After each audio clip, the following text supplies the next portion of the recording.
What is up, you guys? Welcome back to another one. If you are new to the channel, I am Gold Pony. I do new car, truck, SUV reviews on YouTube, and today we are in the new 2022 Nissan Pathfinder, courtesy of Apple Nissan in York, PA. For more information on their inventory, please feel free to check out the link in the description box below. And so I'm in this one today because it has been completely redesigned for the 2022 model year, and my favorite part, the CVT is officially gone for the 2022 model year. So I'm excited to be testing out the transmission alone in this particular SUV. But this is a 3-row SUV by Nissan, competing with the Hyundai Palisade, Kia Telluride, Honda Pilot, Toyota Highlander, just to name a few there. And so in this video, I will be testing out and going over everything about this one, from acceleration to braking, steering feel, ride quality, sound system, exhaust clip, all of that fun stuff. So having said all of that, what do you guys say? Let's just go ahead and jump right into it. And as always, let's start with pricing. And so as you can imagine, there are several different trim levels for the 2022 Pathfinder. First one being the S, starting at $33,410,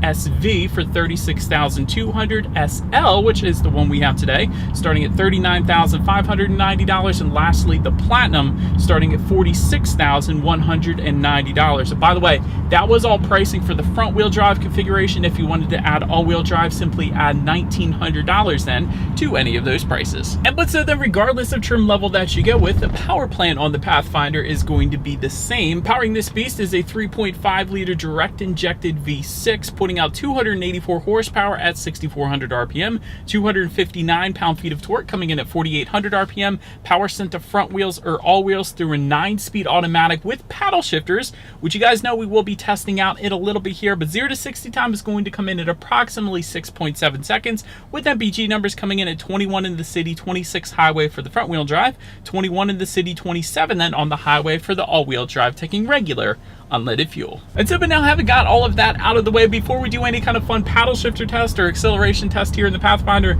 I did want to mention the drive modes. And so there is a circular dial directly behind the shifter that is going to allow you to adjust those driving modes, including Sport, Eco, Mud and Rut, Sand, Snow, and Tow mode as well, adjusting things like the shift points, the throttle response, steering sensitivity, all-wheel drive system engagement, and the VDC tuning then as well. So now, having gotten all that out of the way, I think I'm going to put it in sport driving mode here, as I just did. And let's put the paddle shifters here to the test first, because after all, this isn't a CVT anymore. This should actually have some emotion to it. So let's go ahead and put them to the test, and let's see how quickly they are going to react for us here. All right, and so to put it in full manual shift mode, I simply just slid the shifter all the way to the back one more time there, and that is telling me I'm in first gear in 3, 2, 1, here we go. Quick. Actually, not bad. They actually do react pretty darn quickly. Kind of surprised me, because typically with SUVs, you don't expect that or really need it, but you got it here in the Pathfinder, which is a good thing. And also with paddle shifters, you can also use them for engine braking. Let's say when you're going down a hill, when it's snowing out, instead of actually hitting the brakes and risk sliding off the road, you can use the paddle shifters to do a little downshifting and use the engine braking as opposed to the actual brakes themselves. So it's kind of a safety feature in itself there as well. But to get back full control to the Pathfinder, I'm simply just going to slide the shifter to the back one more time, and therefore the Pathfinder now has full control yet again. And now let's do the acceleration test here with the Pathfinder having full control, and let's see how quickly this thing can get us here up to speed. All right, a bit of a rolling start here, I believe, but 3, 2, 1. There's a car behind us, you know. Yeah, that'll work. Plenty of an acceleration, absolutely not going to have any issues merging onto the highway. So it is a V6. I didn't really expect there was going to be any issues, so plenty of acceleration for the Pathfinder without a doubt. But to go along with that acceleration, as always, braking is equally important. And so up front, you will find 13.8-inch ventilated front discs. In the back, 13-inch solid rear discs. As far as that braking feel goes, it's a little bit on the softer side. Wouldn't have minded a bit firmer of a braking feel, a little more bite to the brakes, but it is as expected. This is a 3-row SUV, so I don't expect it to be like a sports car, but it is a little bit on the softer side, I will say that. But then touching on suspension and handling, up front you're going to get an independent McPherson strut front suspension, in the back independent multi-link rear suspension, front and rear stabilizer bars, also dual flow path shock absorbers as well. And by the way, when it comes to the ride quality, that's something I definitely noticed when I first started. The ride quality is definitely very nice in the Pathfinder. Even without an adaptive suspension or an air suspension, ride quality is perfectly fine. Definitely absorbing PA's road imperfections as I'm about to hit a manhole. Perfectly fine. So absolutely no issues when it comes to ride quality. As far as steering feel goes, it is adjustable, again, dependent upon which driving mode that you put it in. So if you wanted a heavier weight to the steering, put it in that sport mode. And if you didn't, just take it out of sport mode. So again, it is adjustable. I will say it is just right for the Pathfinder. It's not too loose, but it's not too firm on the heavier side either. So steering feel is perfectly fine in this thing. As far as cabin noise goes, I will say at highway speeds, I was getting a little bit of wind noise coming from the driver's side. Nothing on the passenger side, so I don't know. It's a little bit of wind noise, but again, it's nothing that would bother me though, personally. So I will say that. Then touching on visibility, I would say it's okay. And the reason I say it's okay is because those third row headrests are gigantic. They are perhaps the Sasquatch of all headrests. They are the largest headrests I have ever seen. But I would imagine if you didn't have any third row passengers, you more than likely are going to fold that third row down, and therefore visibility is going to be a heck of a lot better and probably near perfect. But with those third row headrests up, it is a little bit hindered when it comes to visibility. But anyways, to go along those lines of visibility, I will say rain sensing windshield wipers are going to come on the platinum trim level only, and also a heads up display projecting your speed limit and safety features onto your windshield. That again is going to come on the platinum trim level only. But that about rounds out the performance segment of this review, you guys. Let's now go ahead and take a look at the exterior of our brand new 2022 Nissan Pathfinder. All right, so here she is, you guys, the new 2022 Nissan Pathfinder, finished in deep ocean blue. Very cool name for an exterior color in my opinion. But anyways, let's go ahead and start up front. Of course, you are looking at a completely revised vehicle, a completely revised front end for the 2022 model year. LED headlights do come standard on every single trim level across the board. You gotta love that. They do of course come with the automatic feature, meaning when it starts to get dark at night, those headlights are going to turn on automatically for you then. LED daytime running lights also coming standard. LED fog lights, you guys can see that incorporated into the very bottom portion of that front bumper. They definitely look good down there.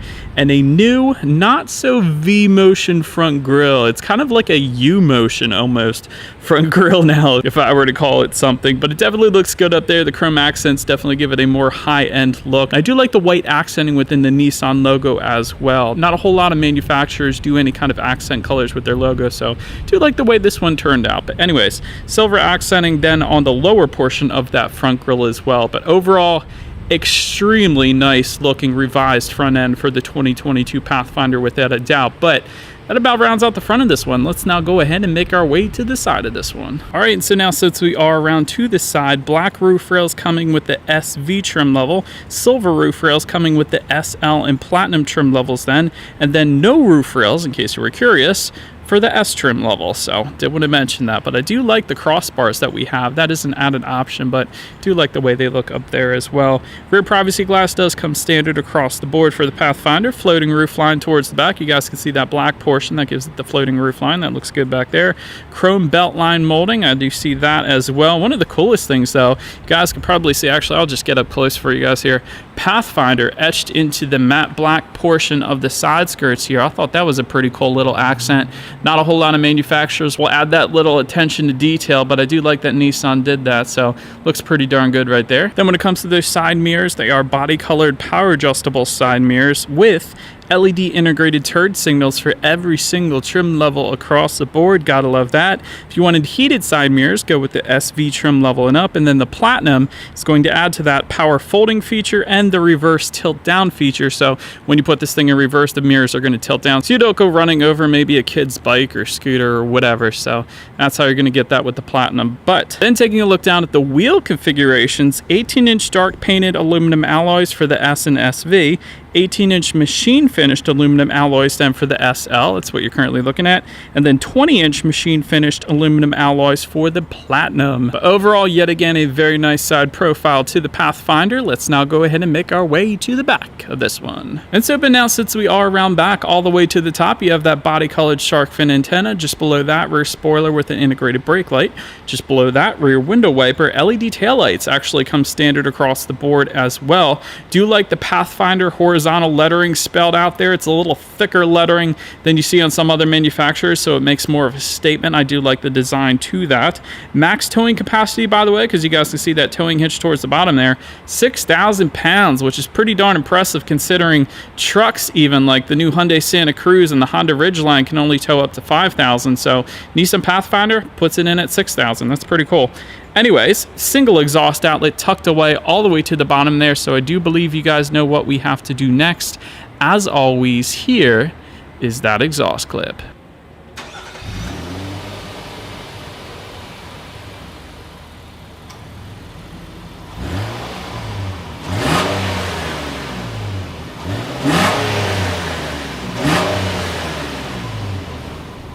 Alright, so now since we are around back of the Pathfinder, when it comes to opening that rear tailgate, there is a power tailgate for the SL trim level, the one we have today. Then there is a hands-free power tailgate when it comes to the Platinum trim level if you wanted that. But once opened up, cargo capacity comes in at 16.6 cubic feet behind that third row. If that was not enough space, of course, that does fold down, bumping it up to 47 cubic feet. And then with all rows folded, that is going to come in at 78.9 cubic feet. Then I did want to mention there is some cargo lighting found on the back portion of that rear tailgate as well. There are 4 cargo tie-down hooks back there. There are also grocery bag hooks back there as well. I actually found a 12-volt power outlet, and you also get in-floor storage for every single trim level across the board if you lift up underneath of that cargo floor. So that is pretty cool. I like that every single trim level gets that. But then making our way up to the third row legroom, that is going to come in at an even 28 inches, which of course on paper isn't a whole lot. For reference, I'm an even 6 feet tall. Possibly you can scoot up the second row a good bit to kind of make room for taller adults in the back, but really 28 inches is going to be best left for small children in that third row. But did want to mention there is rear ventilation for all 3 rows. That's going to be found on the top upper ceiling here of the Pathfinder, so everyone's going to stay comfortable for that reason. And those third row passengers do have several cup holders back there as well if they are super thirsty at any given time. But then making our way up to the second row legroom, that comes in at 35.5 inches. So for reference, I am an even 6 feet tall. Yet again, believe it or not, this is how much space I had in that second row. Captain's chairs are going to come with the Platinum, and they're going to be optional then on the SV and SL. We actually do have that option. We have the captain's chairs because otherwise you're going to get the bench seating for 3 people found on the S, SV, and SL. But again, it is optional if you wanted captain's chairs. But overall, heated second row coming with the Platinum and also optional for our SL. Sunshades coming with the SL and Platinum trim levels. I love that. It's especially good if you have a very small child or a newborn. You do want to block the sun because you don't want them staring directly at it. So sunshades are definitely a big plus there. And the manufacturer ones are so much better than the ones you can get at Walmart. Also, dual USB charging ports you can find back there as well. And there is a section for the tri-zone climate control where the rear passengers can control their own temperatures back there as well, which is pretty cool. And overall, in between the captain's chairs, I guess you could say, there is a good bit of storage along with some extra cup holders there as well. So overall, second row is done very, very well. Definitely everything you could really possibly even want in the second row. But now let's go ahead and make our way to the front row, front seats here. Manually adjustable cloth seating coming with the S. The SV trim level then is going to add 10-way power driver seat with 2-way power lumbar and heated front seats as well. Then if you jump up to the SL, that is going to give you 4-way power adjustable front passenger seat and leather seating then. And then if you were to jump up to the Platinum, that is going to add to that memory settings as well as a quilted leather seating and ventilated front seats then as well. But I kid you not, first thing I said to myself when I hopped in the Pathfinder was how incredibly comfortable these seats were, at least in our SL trim level that we have today. They are plenty adjustable. You kind of sink into them. That is kind of the impression that I got when I immediately sat in this thing. So Very comfortable seats, no issues whatsoever in taking a long road trip in the Pathfinder without a doubt. But then, taking a look at the steering wheel, it is tilt and telescoping. It is leather wrapped for the SV trim level and up. It will be heated then for the SL and Platinum trim levels, and it is a smooth leather wrapped if you were to go with that Platinum trim level then. But now let's go ahead and make our way to the startup. Let me start by showing you guys the key. All of your buttons are all located on one side of the key. You have lock, unlock, the button to pop the rear liftgate, and the circular button towards the very top. That is going to be remote start, which comes on the SV trim level and up. However, a push button start is going to come standard across the board for every single trim level. So all I'm going to do here, simply put my foot on the brake and press that engine start button located just to the left of the air vents there. And so, but then once started up, there is a tachometer all the way to your left, speedometer on your right, and a fairly decent sized digital display front and center to control what is on that. There are steering wheel mounted controls found on the left side of the steering wheel. It does give you how many miles you have left until you hit empty. Also trip A, trip B. You could choose to display a digital speedometer up there if you wanted to. Also gives you different information like when you're running low on fuel, for instance, in our particular case. But really, there is a ton of stuff you can customize up there. But if you were looking for that full digital gauge cluster, the one you could find on the Rogue perhaps that you have already seen, it is available and it does come standard on the Platinum trim level. So that's why we don't have it today. I wish I could have shown that to you guys, but that is an incredible look. Definitely a very nice gauge cluster with that Platinum trim level. But let's now go ahead and make our way to overall interior quality. I'm going to start with the power moonroof. It's going to come on the Platinum. It is going to be optional for the SV and SL. We do have that option yet again, so it is kind of a dual pane power moonroof. Goes into the second row as well, so that was pretty cool. Overhead sunglass holder is going to come standard on all trim levels across the board. Auto dimming rear view mirror with home link controls for up to 3 different garage doors, coming with the SL and Platinum trim levels. Interior accent lighting coming with the Platinum. Tri-zone climate control, like I was mentioning to you guys, that actually comes standard on every single trim level. You don't always get that. Even in 3-row SUVs, you don't always get that it comes standard. I'll put it that way. So usually it's in upper trim levels, but you actually even get it on the S trim level here of the Pathfinder. So I do like that. Wireless phone charger coming with the Platinum is going to be optional on the SL. Yet again, we do have that option. It's located just in front of the shifter. And speaking of in front of that shifter, you also have a 12-volt power outlet. You have a USB charging port and a standard phone charging port. Just to the right of that shifter, you have a little bit of storage. You have dual cup holders. Just behind that, within the center armrest, you have a very large amount of storage along with a pen holder on the back side of this. And I like how Pathfinder is kind of etched into the front portion of this center armrest as well. But overall interior quality is actually pretty darn good. Just above the passenger side glove box, you do have some rubberized storage up there as well. I do like the contrast stitching just above that.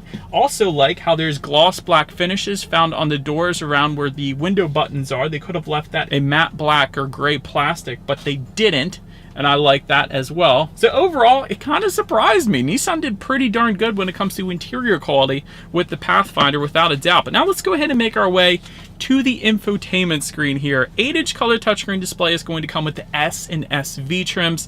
Then if you were to jump up to the SL or Platinum, you're going to get this 9-inch color touchscreen display. But either way, you still get Bluetooth and audio streaming. You still get Android Auto and Apple CarPlay. However, if you go with the 9-inch screen, you get wireless Android Auto, Apple CarPlay. I love that, meaning you don't have to connect it via USB cable to the actual vehicle. You can simply just set it down here on the wireless phone charger, or wherever, I guess you could say, but it is going to be wireless then. So that's pretty cool. Factory navigation system also coming with the 9-inch screen if you wanted that. Climate control settings you could check out up there as well, along with your radio settings. And by the way, when it comes to the sound systems, you will get 6 speakers with the S, SV, and SL, then a 13-speaker Bose sound system for the Platinum, which is going to be optional on the SL.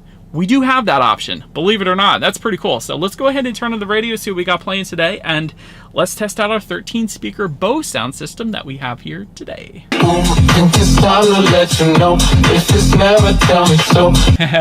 Actually, what really impressed me with that sound system with Bose was the clarity. The clarity was amazing. Of course, the bass was there. You would expect it to be, though, but the clarity, that isn't always there with other sound systems that I test, even the upper sound systems. So the clarity really impressed me there with that Bose system. And I actually had a Bose sound system in my Infiniti G35 back in the day.